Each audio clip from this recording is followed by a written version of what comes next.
Welcome, soul visionaries and potential soul visionaries. I am your host, Sherrod Cohen, and you are now entering into the Soul Vision Powercast, a place where we keep it unfiltered and raw. We talk about anything from porn to politics. We'll even talk about that shit you might have heard or even saw. So today we're going to be off into some kinks and fetishes, an A to Z guide to it, written by Angie Jones. Let's kick it. Kinks and fetishes, an A to Z guide. Curious about role playing or electrostimulation? They say read on. All right. Although kinks and fetishes are becoming more mainstream, they can still feel taboo. Secretly scouring the internet for a list of kinks to try with your partner can feel subversive and frankly uncomfortable. For the uninitiated, learning about kinks and fetishes may feel intimidating. So first things first, understanding what is a kink and what is a fetish. A kink is defined as a sexual activity that falls outside of sex that society traditionally considers acceptable. That can include everything from role playing to bondage to whips. A fetish technically refers to an attraction to an inanimate object. Although this includes body parts such as feet, like a foot fetish, so a fetish is a type of kink. No matter what you're into, kink is about consent, communication, and compromise. Before trying any new sex act, obtaining enthusiastic, continuous consent from all parties involved is a must. Your kinks may not perfectly align with your partner's, and that's okay. Just because you want it doesn't mean that someone has to do it, says sex educator Tina Horn, host of the podcast, Why Are People Into That? As you explore, what you're okay with and what you're not will likely change. So it's important to keep a running dialogue about your limits. For more on that, see letter L of the list. To better orient yourself in the world of kink, check out this list of kinks Glamour created, one for each letter of the alphabet. Who knows, maybe one or more of them will be something you want to explore. Letter A. A is for age play. Age play is a form of role play in which one or both partners pretend to be and get off on being an age other than their own. Chances are you've already experienced what could be considered ultra-light age play if you've ever called a partner baby in bed. Like, yo, baby, I'm about to tear that ass up. You know what I'm saying? Another common example is the daddy dominant baby girl setup. You know, when that dude banging that boy, like, just got you in the lock and low and you like, daddy, daddy, you know, that's that type of shit. That's an example of that shit. A more extreme and less common example of age play is a full-on role playing wherein one partner is turned on by wearing a diaper and acting like a baby. But I ain't even gonna say that. Calling someone baby or dressing up like one is totally okay if everyone involved is into it. It involves consent of all involved, explains sex therapist David Ortman, author of Sexual Outsiders, Understanding BDSM, Sexualities, and Communities. If age play turns you on, start out slow by using words like baby or daddy next time you and your partner are getting frisky.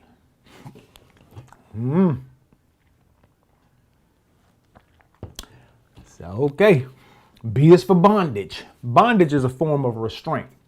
Pretty self-explanatory.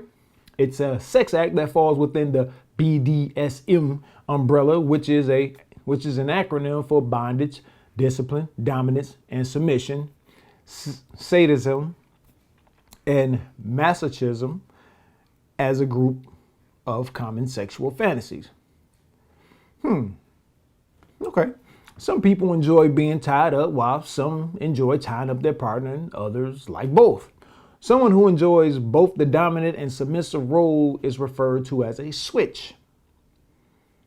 Okay. Typically, bondage uses kinky sex toys such as handcuffs or rope, but it can also be as tame as you using a scarf, a tie, or a t-shirt to restrain your partner's wrist when you're getting into it.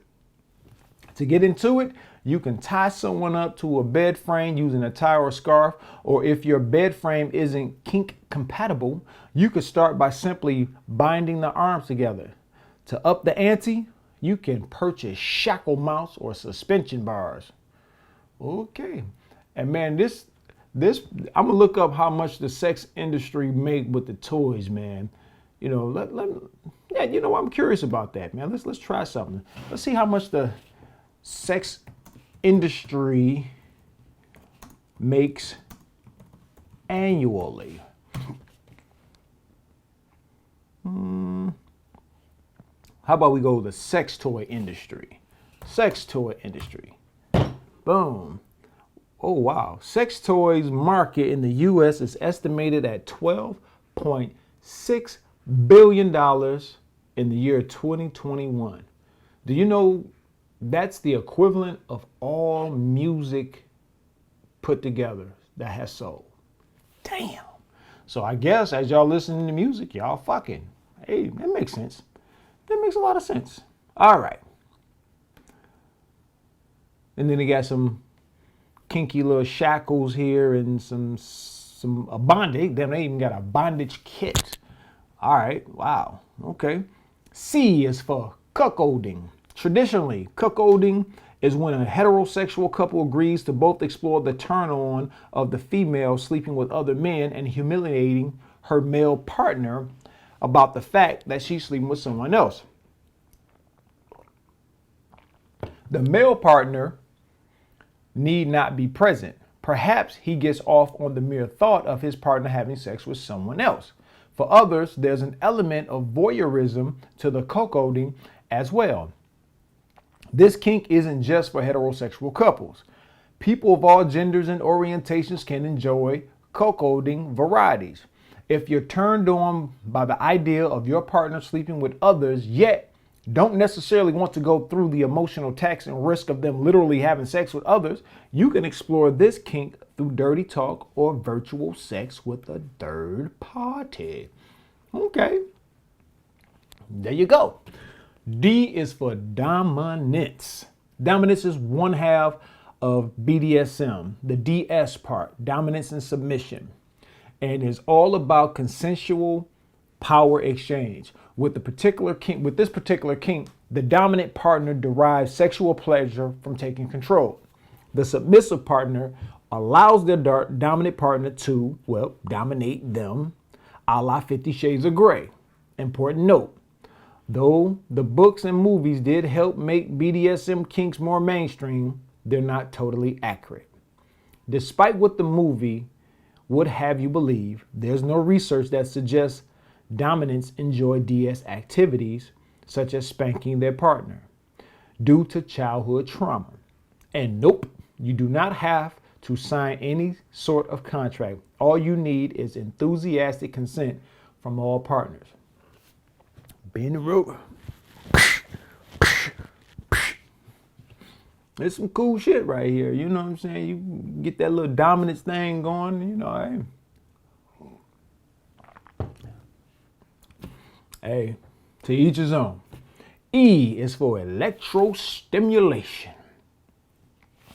Electrostimulation involves using the power of electricity. Like you just take a cord and put it in the outlet and have two wires bare and just tap the nipples of a woman and just electrocute her ass. Electrostimulation involves using the power of electricity, i.e., getting an electric shock for kinky, sexy fun. Obviously, getting shocked can be dangerous. So electrostimulation begins to get into another type of kink called edge play, which refers to risky BDSM behavior that runs the potential of doing actual bodily harm. Electrostimulation is part of CBT, cock and ball torture. What the fuck? Let me read this shit over again. Electrostimulation is part of CBT, cock and ball torture. Sessions in which a dom shocks her sub's genitals by rigging them to electrical contraptions. Fuck no. The nuts are sensitive. Typically either a wand, CZ on this list, or a system that stimulates nerve endings called transcutaneous electrical nerve ending stimulation unit that can be purchased from specialty kink shops. This is one of those preferences for which you need to be extremely careful to take the correct safety precautions, use of an ironclad safe word, and obtain continuous enthusiastic consent. That shit sounds dangerous and expensive. F is for foot fetishism. Foot fetishisms are one of the most common fetishes out there, especially for heterosexual men. Someone with a foot fetish is literally turned on by feet. Thinking about them, touching them, seeing them, and could potentially get off on everything feet. They often want to engage in foot worship, in which they treat their partner's foot like a holy object, kissing, caressing, and massaging it. So even if you don't have a foot fetish, having a partner with one can be extremely enjoyable, as it means there could be foot massages galore in store for you. But like all kinks, foot fetishes exist on a spectrum. Humiliation can also play a strong role in a foot fetish. The fetish may want feet shoved in their face or mouth. Okay. Or to have their partner walk all over them, touting how filthy their feet are and how pathetic the fetishist is to enjoy such an activity. Other foot fetish activities include giving pedicures and smelling the feet or shoes that said feet reside in throughout the day. G, gagging. Oh.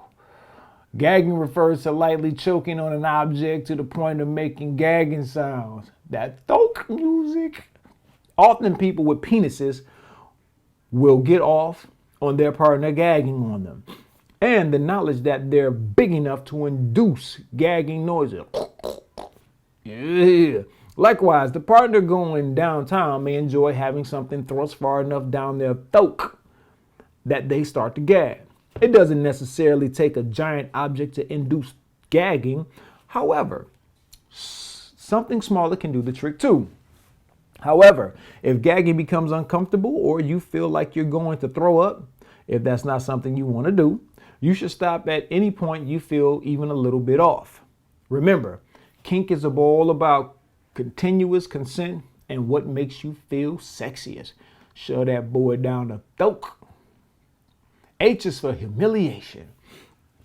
Not all BDSM acts are physical. Intense language as a use of force can be just as intense or even more intense as consensually degrading physical sensations such as impact play. Horn says, a common example of humiliation is name calling and verbal abuse. One of the most common misconceptions about humiliation play is that it is anti-feminist. But the truth is, many feminists enjoy being called names such as bitch, slut, or whore in bed. Your kinks are not your values.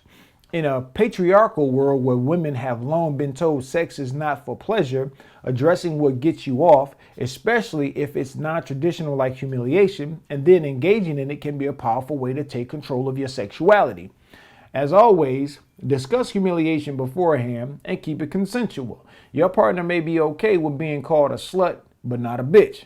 So be sure to define your boundaries. Come here, hoe. Come here, slut. All right, let's go. I is for impact play.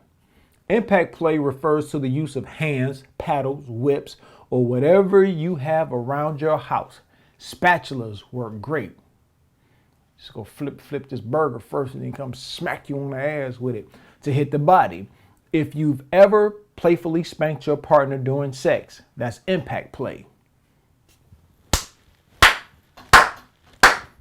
More than anything else, impact play requires consent and communication. You don't want to be beating nobody's ass and they ain't let you do that shit because you can get in trouble for that. A good rule to keep in mind, if you're the one providing the impact, stick to areas that are fatty, such as the side of the butt or thighs, and avoid anywhere organs reside, such as the kidneys, lower back, or rib cage. And if your woman ain't got no ass, just leave that shit alone altogether. As with any new kink, start small, start slow, and choose a safe word like ow, some shit like that. Impact play can be done alone, yet also pairs well with other kinks, such as name calling and age play. If you're new to the idea, start with your hands and some good old-fashioned spanking besides spending money on more heavy-duty whips and floggers. If anything becomes uncomfortable and not in a good way, implement your safe word immediately, like scream that shit out, something like that. All right. And then after each one, They have like different little toys and shit. Damn, this joint $325 at Saks Fifth. Oh shit! I see why it's $12.6 billion a year for 2021. J is for Japanese bondage. Japanese bondage is one variety of bondage that is typically done with rope. Kimbaku translates to the beauty of tight binding, and shibari, which is a bit more mainstream, translates to decoratively tie.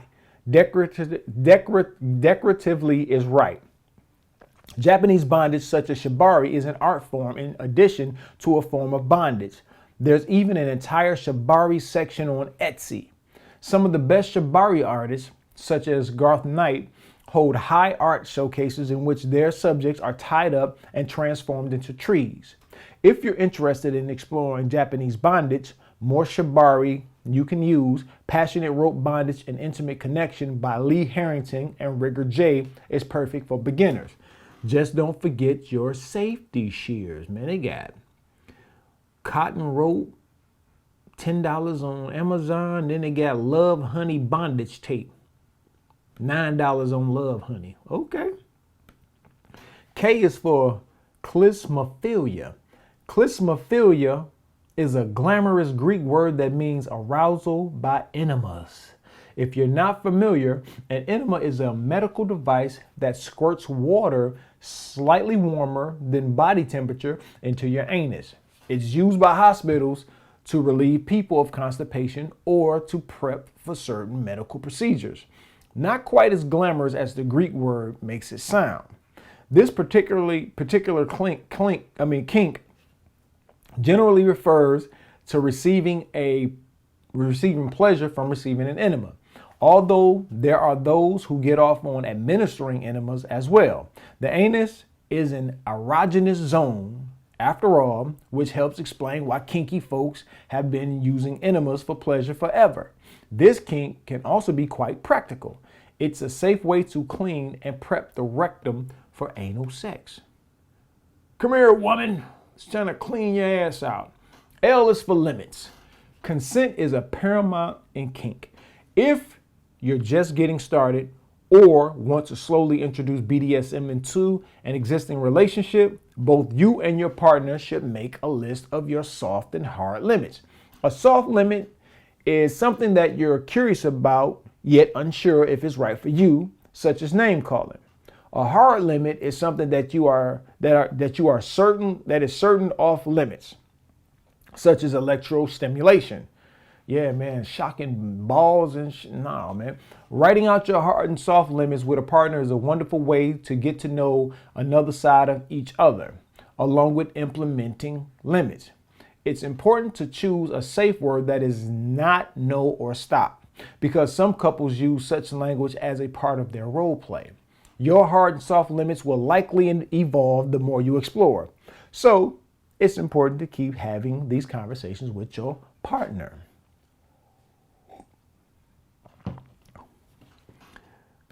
M is for masochism.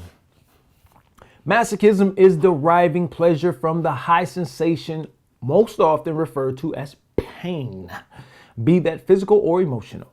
Ortman says, so if you enjoy being spanked, humiliated, or spit on, you might be a masochist.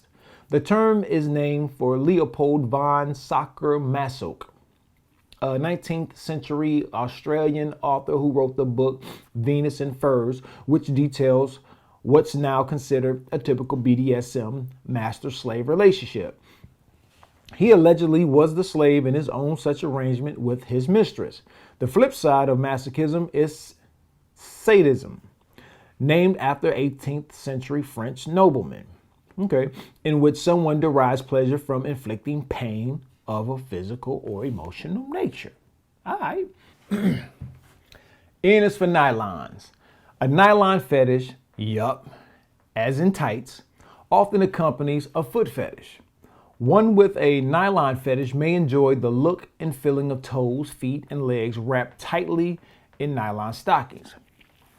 They may want to smell the nylons or have them shoved in their mouth. If you want to try it, start by wearing nylons next time you get frisky, assuming you don't mind tearing them. or have your partner tie you up with them or use them to blindfold for sensory deprivation. Side note, while bondage is a kink, using nylons for bondage is separate from having a nylon fetish, in which the nylons themselves produce the sexual arousal rather than their usage. O for objectum sexuality. Objective sexuality, aka a fetish, refers to a sexual relationship or attraction to an inanimate object. The media frequently portray objectum sexuals as freaks and weirdos falling in love with things such as the Eiffel Tower, a boat, or their couch. However, such an understanding of objectum sexuality is limited.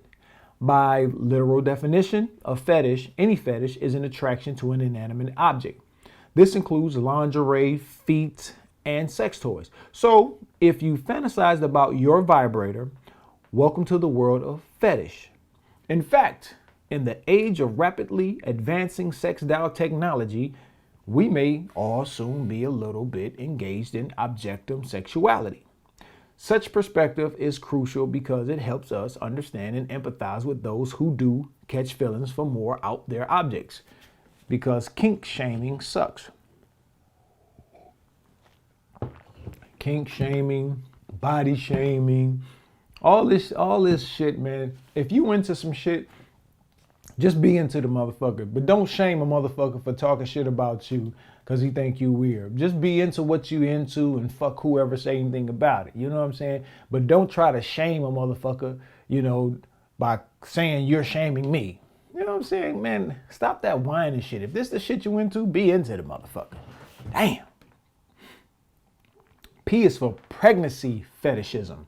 Aside from the fact that orgasms and having sex near a due date may help induce labor, there are also those with outright pregnancy fetishes, sexual attraction to a pregnant person. Some persons may indeed discover they have one when their partner is expecting, but others are attracted to the rotund, pregnant belly, regardless of whose body or baby it is. Since by that same strict definition mentioned before, a fetish is attraction to an object or body part, pregnancy fetishes go wild for the sight of, fetishists, that's what they are, fetishists go wild for the sight of a swollen round belly. The attraction may also include an interest in lactation or other symptoms of pregnancy, but such is not automatically a part of the label. So you just see a pregnant woman out there, and then you just be like, damn, I want to repregnate her and shit, Okay, all right.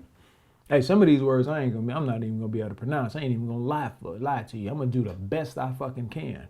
Q is for queerophilia. A specific fetish for hands is referred to as queerophilia, which many manifest as an attraction to fingers. A great manicure is simply some smoking hot hands. Hey, I've seen some women with some pretty ass hands and pretty feet.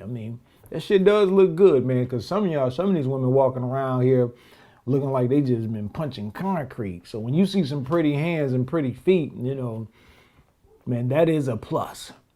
They're used for myriad sexy things, like the underrated hand job, fingering, and back massages, while queerophilia can absolutely use hand jobs, fisting, or fingering, use of hands to directly create sexual pleasure.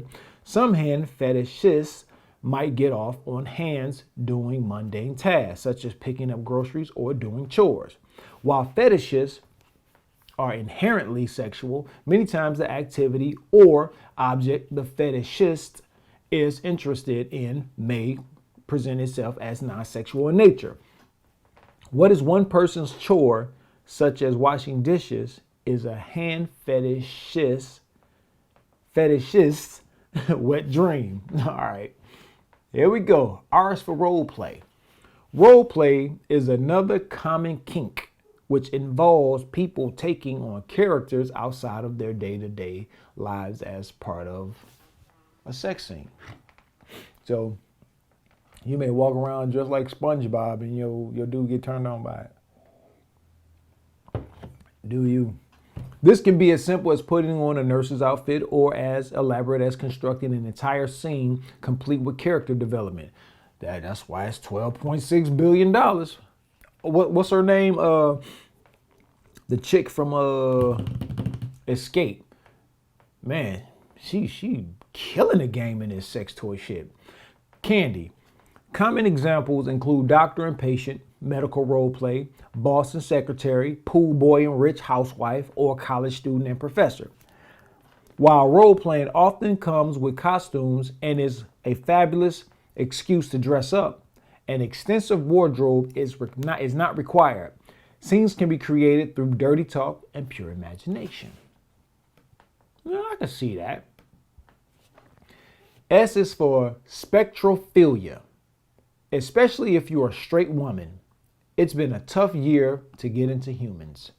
Those with spectrophilia report a sexual attraction, relationships, or sexual encounters with ghosts who come and have hot sex with them at night. Hold on. I gotta take a drink on that one. So, motherfucking ghost is coming in and hitting your woman. All right, I ain't here spectrophilia shaming. I'm just trying to wrap my mind around a motherfucking ghost being able to dick down a person. Okay. All right. Okay. Wow, that's okay. A succubus is a ghost in lady form that, in folklore or a spectrophilia fantasy, visits her object of desire at night for some hot human ghost lovemaking. An incubus is the male variety and also that band. Though the actual existence of ghosts is up for debate, and for excellent Halloween movie marathons, the sexual attraction that spectrophiles report feeling is as real as any other fetish. Kind of puts a whole new twist on the term friendly ghost though, right? Yeah, okay. Ghost, man. How many of y'all have made love to a ghost or got fucked by a ghost? Or is that's what y'all call the dude y'all messing around with? It's like, yeah, it was a ghost. He nutted all over me. All right, T is for tentacles. First, let's get one thing straight. You can't have sex with an actual octopus or octopus-like monster. Octopuses are animals and therefore cannot give consent. Man, if you try an octopus, he gonna fuck you up.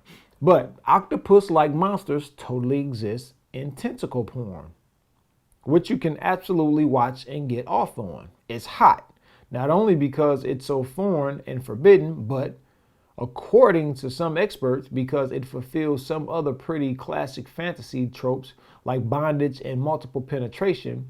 And if your ideal penis is actually a giant blue tentacle, the sex toy manufacturer Bad Dragon may help you fulfill your monster fantasy. I gotta see what this shit look like. Bad Dragon. So I'm going to the link. Bad Dragon. Got these crazy ass fantasy shits. Oh, okay. Yeah, you just have to see this shit, man, to just, yeah, you'll have to see this shit, cause,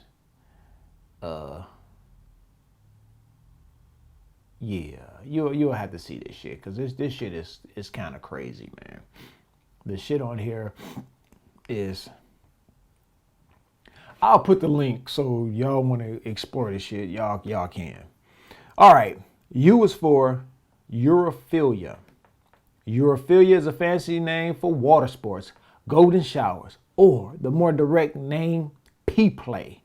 With this kink, people find urination sexually arousing. There are lots of things you can do with urine, though the most common way to enjoy pee play is to give or receive golden showers. If you don't remember the reports of that unverified dossier alleging that former President Donald Trump engaged in the act, a golden shower is, well, letting someone shower you, or vice versa, with their pee. If you want to try it out, start in the actual shower. Okay. V is for voyeurism. A voyeur is someone who derives sexual pleasure from watching others get it on. When we speak about voyeurism from a kink perspective, we're talking about consensual voyeurism. Very important distinction. Exhibitionists enjoy being watched and voyeurs enjoy watching, which makes these two kinks a common item on the menu at sex parties or kink events. Things become more confusing in everyday life because observing someone without their knowledge or consent is absolutely not okay. If you have voyeuristic fantasies, make sure you're indulging them consensually with willing exhibitionists. That way everybody wins and get off. Wow. Okay. Man, every time I scroll after one of the categories or whatever, or kinks or fetishes, I see the toys. Man, this shit is expensive, man. They getting that bread. W is for whip. Let it whip, whip it, baby. Oh, whip it right. Oh, whip it, baby. Whip it all night. All right. Whip is commonly used as an umbrella term for all impact play tools, though it technically refers to an item with a thinner body that produces more of a stingy sensation. You'll often hear BDSM practitioners refer to sensations as either stingy or thuddy. I guess the thuddy thing will be thicker. The latter describing a toy like a paddle. Oh, okay. The more advanced whip on the market is the single tail. Excuse me. Man, I gotta look some of this shit up, man. This shit is crazy. This is a whole different world of freaks, and not in a bad way, but people that like to do some wild shit. Let's see. Single tail. What the hell does the single tail look like? Oh, okay. And that motherfucker probably expensive too. All right. The most advanced whip on the market is the single tail, which looks like a snake and can create a cracking noise when used correctly.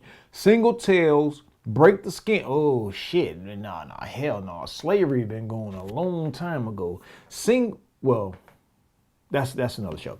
Single tails break the skin and can wrap around the body, injuring areas where organs reside, and should only be used by professional dominatrices with years of experience. Even some pro dominatrices will use them only for intimidation rather than to actually impact their submissive's body. If you want to try a whip, opt for a beginner-friendly option. Wow. Man, this stuff is crazy, man. Oh, they got a sports sheet sex and mischief whip. That's only $10. That look like the beginner type of little hookup. And then they got a love honey heart riding crop. I guess thing you would hit a horse with, whatever. But it got a little heart on the end. Okay. X is for wax play. Wax play X. X. Okay. X and wax play, because wax is, wax starts with a W and X is X, like X. Okay. Candlelight is a fantastic mood lighting, but you can also use the melted wax for painfully good sexual pleasure. Of course, playing with fire and wax is dangerous, so it's a good thing that the sex toy industry has our backs here. There are candles that exist to burn at a temperature perfect for bodies, so you don't have to worry about accidental burns. Massage candles also exist. These come in delightful scents such as bourbon or dark vanilla. As the candle burns, the wax turns into a massage oil. Enjoy. You go, for y'all cheap dudes out there, y'all fuck around and go get the grease off the stove after y'all done cook the shit, and then, no, don't forget I even said that shit. Forget it. All right. Y is for yoni egg. A yoni egg is an egg-shaped device worn inside the vagina, typically as part of pelvic floor exercises. A yoni egg is inserted inside the vagina and the pelvic floor muscles tighten their grip to hold the egg in place. They can be quite beautiful. The sexual wellness company Chakrams sells them in crystals such as rose quartz, jade, and black obsidian. There's also a spiritual element involved for many yoni egg users, particularly since they involve crystals. There's some debate over whether there are health risks associated. So make sure you read up on whether this is something you want to incorporate as part of your Kegel routine. You know, some of y'all women get that kung fu grip. You know, just, you know, y'all pulsated and just feel like it's a massage or whatnot. Like, Z is for zappers. Zapper is a cute nickname for an electro wand that is used as part of electrostimulation. These typically look like a magic wand that a wizard would use, except they're used to send shocks to the body. Zappers are frequently used as part of DS play in which the dominant shocks the submissive. This, though it sounds scary, zappers feel like a little sting. Still, it is 100% okay if they're on your hard no limit list. You can still be kinky and cool without zappers. I'd be shocked if they didn't scare you a teeny bit. All right. So that's my podcast on kinks and fetishes, an A to Z guide, you know, to all the freaky shit people do. And when it comes to shit like this, man, whatever you into, man, be into it, man. You know, have fun. It's just as long as your partner, like they say, just as long as people they consent, they're into it with you, man. So I'd like to thank everybody out there, man. I told you, man, from porn to politics, we talk about it all, man. Fuck it. You know, it's out there. We gonna talk about it. So I like to appreciate, I appreciate each and every one of you. Like to thank you for tuning in. Hit that like button if you like the video. If you're not a soul visionary, please hit that subscribe button. And then once you do the like and the subscribing joint, share the content. Let's grow it, man. So we can just talk about any and everything. And then we're not pigeonholed into, these certain topics that all these other podcasts talk about. Peace.